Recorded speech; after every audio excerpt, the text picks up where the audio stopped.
This one, Nick? Yep.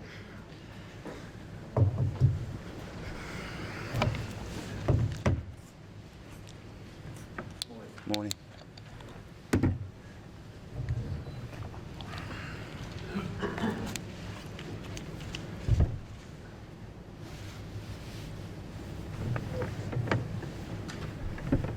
Sneaking in unannounced there, John. Yeah. Especially from the COVID there. Okay, Mr. Chairman, if you'd like to get us underway.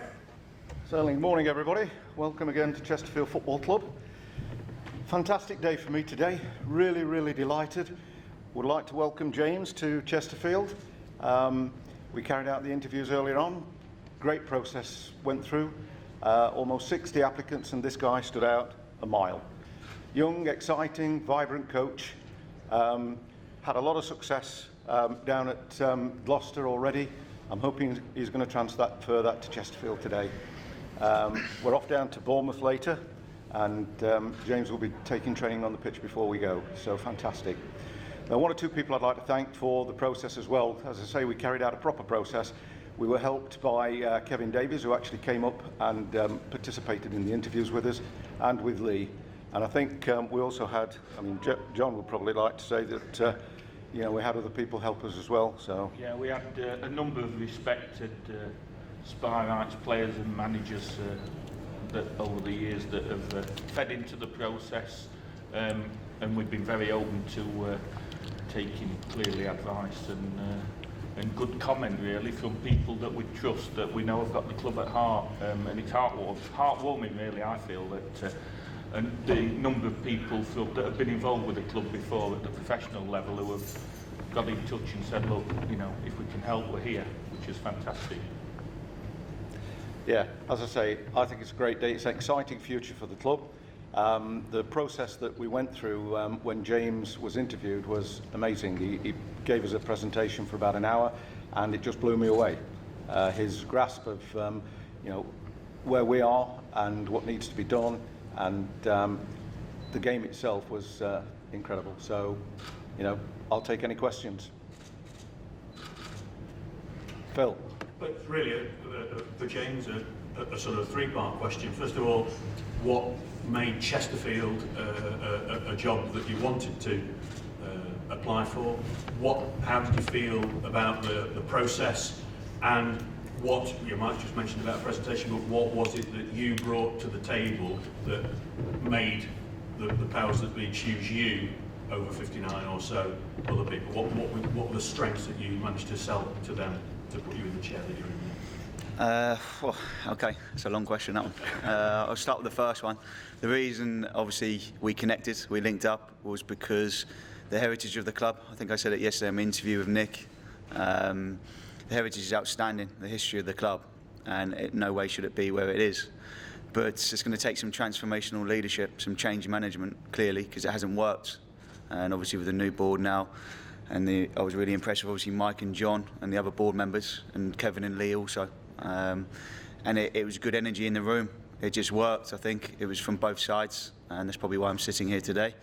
But as I said, it's some task, because many have failed. And I know what's on my shoulders, or our shoulders, because George has joined me. He's a very experienced coach and a great human being. It's important to have him in the building. And I'm ready for it, because a link between the education I've had and the experience now with youth development, and now with first team at Aldershot in this league, and also Gloucester in the league below, I've got a good grasp of the level and the levels above as well. So I think I'm ready. Hopefully I can show that on the pitch with the players and how we play. But I think the main answer to the question is there's a great energy in the room, especially with these two sitting beside me. So I'm excited to get going today.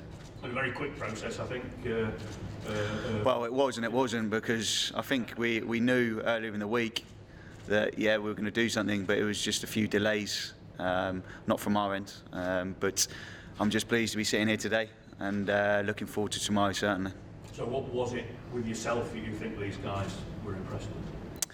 It's a difficult question, because I don't talk about myself. I'll leave that to others. But in general, you were selling yourself in the interview, wouldn't you? So what were you selling yourself on? Well, it was about transformational leadership, because at Gloucester, obviously, I started and they were lower mid half. They never finished in the top half before, so obviously showing them the process there that took me a year, and now we're obviously top of the National League North unbeaten at the time, and scored the most goals in England. So obviously on the pitch it's working at the moment with that squad. What could I bring to Chesterfield, and how would it work? How long it would take in my mind, and obviously then it's about relationships. Could we build a bond quickly, which I think we did in the room and afterwards on the telephone. So I would say that was the answer. Okay. James, why can you succeed here when so many others with such experience, particularly in the Football League, have failed before? I can see why you've asked me that. I don't like to comment on other people or waste my energy on worrying about others that have failed or whatever, other teams, other managers. It's more important about myself. Now, I've just answered that question just before. I think we can do something here. As I said, get this place rocking again. It's obviously got the fan base and it's got the heritage. It's about making sure the players have got the confidence to fulfil their responsibilities on the pitch. They're a good group, I think. We just need to add a few down the spine of the team.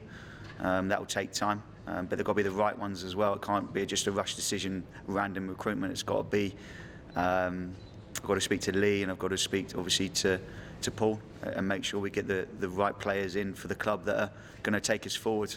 That's not to say the current squad aren't the right players. They'll all get a fair crack of the whip, and we'll see where we are, probably January. For you, it must be a great confidence boost, though, to be one of 60 applicants and to be said that you came out head and shoulders above everybody else. Yes, but I wouldn't look at that type of thing. Doesn't cross my mind. It's more about, okay, I'm here now. Let's look forward. Yes, fantastic. I'm glad John and obviously Mike have shown their faith in me. I know we're going to have a good relationship. And as I said in my interview yesterday, we've got to bring it together now. It's the board, the playing squad, the management team coming together and pushing forward. Was it an easy decision to leave Gloucester City when Chesterfield came knocking? It wasn't an easy decision, but I say that not from Chesterfield's side. It's more because obviously if you're top of the league, you're unbeaten, you score the most goals in England with a team, you have a bond with that team, a special bond, and you're building something that obviously I planned for 9 months before the start of the season. There was a lot of change. 19 players changed. We went into a new stadium, so yeah, there was momentum there. So no, it wasn't easy. It's never easy to leave people you've got strong relationships with.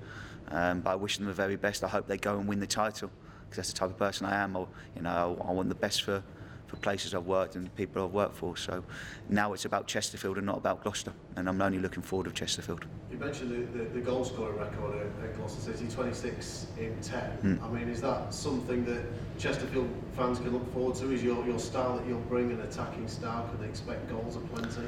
It's not just going to change quickly. It's going to take time. We've got to be realistic about our goals and our objectives. Obviously, I need a bit of grace with the team now before too many drastic changes are made, and they need a fair crack, as I said. But I will adapt the team, and the team will play how I think is best with the players we've got in the change room. So it might be a little bit different to Gloucester, because the players I brought in the summer obviously fitted to the profile that I wanted, and it reflected in the goals we scored. But at the moment, as I said, let's see where we are January. We're obviously coming into the start of December, so a good month just to give these players a chance. They deserve that, and then we'll see where we are. Well, you mentioned that a big change around, a big overhaul in players at Gloucester, so it shows that you're not afraid to make a decision. Is that the case here? If you get to January and you feel, right, I do need to make a change, have you got the sort of confidence that you can make those changes and you'll get the right backing to do so? 100%, yeah. I believe in my principles and how I see the game and how I want it to be played. And over time, that takes time though. That's not just next week we're going to shift players out and bring players in. No, I've just said it again, that they deserve a chance. The players that are here, they're good players as well. Some really good experienced players in the change room. Give them a chance and see where we are come down the road. A lot of people will look at your age at 37 as being very young. Obviously, it's a fantastic opportunity at this stage of your career. What would you say to those fans that might look at that and might have some concerns that you don't have the experience that the candidates have? Well, you can have concerns in life about anything, can't you? You can have concerns going down to the shop down the road. It's about coming together and getting results. It's a results business.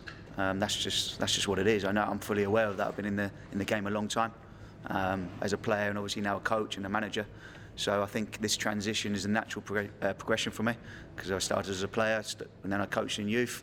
Then I became an assistant under Gary. He's very experienced at Aldershot, had great success there with him, and learned a lot from him, his stewardship. So now it's about managing Chesterfield, and I'm confident that we can do something here for sure. And for you, a real benefit to have somebody of the experience of George alongside you, very much a team effort that you bring here? Yeah, it is. I work in a multifunctional way, so I have close relationships with the analyst. It might not be good for him though, because he might get a few late messages from me, but you know, there's a work ethic here, but it's bringing people together, and it's always about everybody. It's not about just me, it's about everybody here now.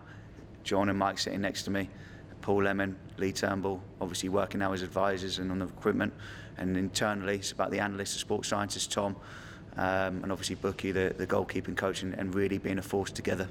Are you looking forward to working with that team? Because obviously the club, you're not the only appointment recently with the new chief scout, football advisory roles. Yeah, it's as I said, yeah, it's working together. I'm excited by it. And it's never on my shoulders. Yes, I'll always take responsibility for the team as the manager, but there's a hell of a lot of effort that goes behind the scenes that not many people see. And it's about taking the weight off those shoulders, because I feel there's a bit of apathy around, and we've got to have some fun now. Go score some goals, which we've done before, but we've just let a few too many in. But we've never lost by 1 goal so far this season. So we've got to be realistic. We're nearly there. It's about the 1% now. What can we add to get instant results and then build? Of course, you come here on the back of 5 years where the club's been on a pretty much a downward spiral all the way. The club clearly doesn't want to take another step backwards. Do you sort of feel that pressure of history, of recent history, and trying to be the person that turns the tide of those disappointing years? Well, something needs to change. As I said, I would say the change management in my previous role shows that it takes time, but actually if you're patient, a bit of patience, you believe in the process, you get the results. In the end. So, got to be realistic, have some patience, but I'm here for a reason. I'm confident we can achieve. And in terms of what you'd like to achieve in the game as well, clearly this is one step up. What are your ultimate ambitions within the game for the rest of your career? Well, I've been told before to be or to become. So a lot of people in life always want to become something else. You're always looking ahead, and you forget to enjoy the moment. I want to enjoy it now. It's about being in the present, and I don't want to look any further ahead than Chesterfield. I'm here for hopefully a long time, and we can build something special here. And of course, straight into it this weekend, long away trip to Weymouth. Be tempted to wait till after the weekend. Well, if I'd have waited 2 more days, because obviously it was hanging on a little bit, I think I'd have gone insane. So I'm glad to be here. I'm really looking forward to getting out there with the players now, and getting coaching, getting my boots on, because ultimately that's where I come alive. You know, it's a passion. It's an intrinsic motivation to coach and help players and develop players of all ages, because it doesn't matter what age you are, you can always learn. It doesn't matter what age you are as a coach or a manager or what you've achieved, you can always learn. And you know, as the feeling's mutual in there, I hope they're excited to work with me and we can get going. Have you managed to look at Weymouth at all? I have. Or is it going to be? I have, yeah. I've seen 5 games yet. It'll be an interesting game. Obviously, they like to play. They're quite expansive, so we'll set up, we'll combat that, and we can't forget about our weapons and our strengths. Never forget about what we've got, and we'll take the game to them, I'm sure. Good luck. Thank you. Cheers. Thanks.